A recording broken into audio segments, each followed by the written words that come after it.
B2B Cambodia, the portal for business use in Cambodia. We heard from Dr. Bradley Jensen Murg, Provost of Paragon University and CICP Senior Advisor, about developments of digital frameworks in the ASEAN region. In the context of the digital economy in particular, what we know is that's simply not true. We are, as was noted this morning, in the process of essentially flying a plane while building it. The good news is we recognize that problem. The bad news is that is a problem that's not going away. That's a problem that is our new regulatory normal as we move ahead. So when we think about the origin of the DEFA, we also have to look back to what I've increasingly referred to as the Singapore model, with apologies to Chile and New Zealand, but Singapore has very much taken the lead here with something called digital economic partnership agreements.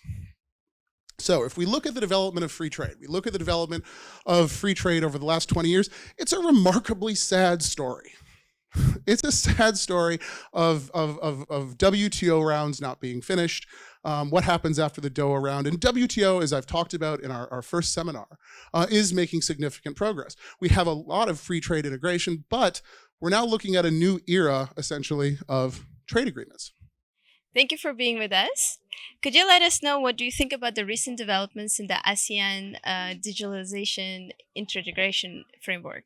Oh, my pleasure. It's absolutely fascinating to see how fast this has been moving along. Just over last weekend, we essentially saw official acceptance of the preparatory report, and now it's clear that the DEFA framework, the EFA, is going to move ahead for negotiation at the end of 2024 with a goal for implementation apparently in 2025. So this is quite an acceleration from what we saw in the initial plan. What do you expect in the future for this implementation framework?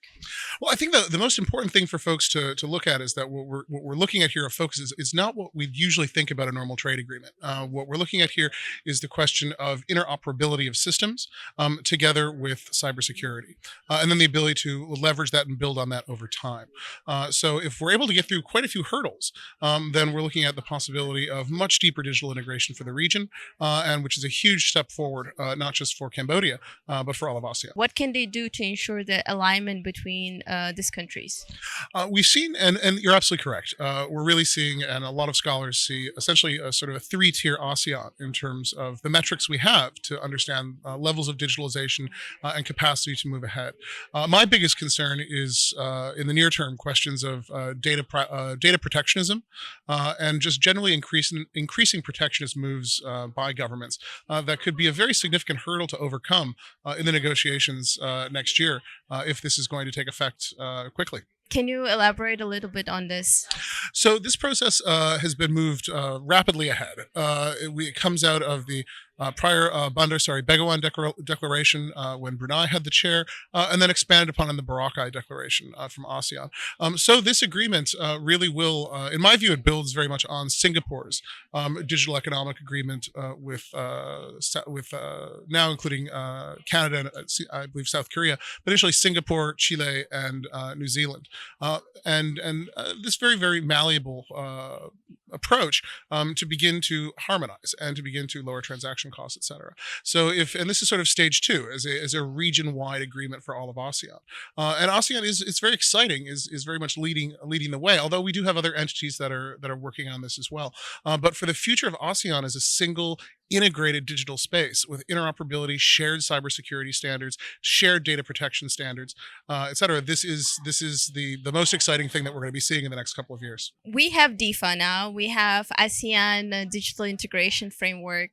How do you think the business can leverage on these frameworks to increase their digital, presence in the region?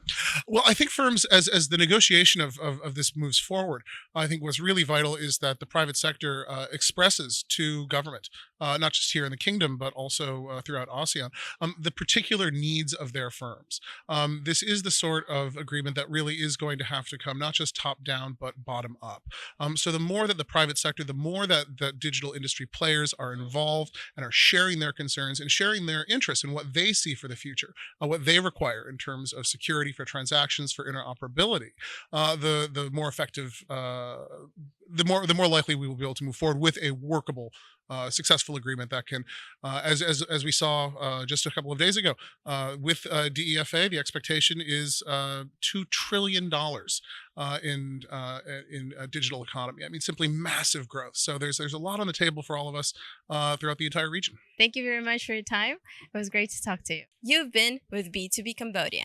I'm Sarvana Snurudinova, and thank you for watching. Join us next time as we continue to bring you more news, updates, and developments from the business community in the Kingdom of Cambodia.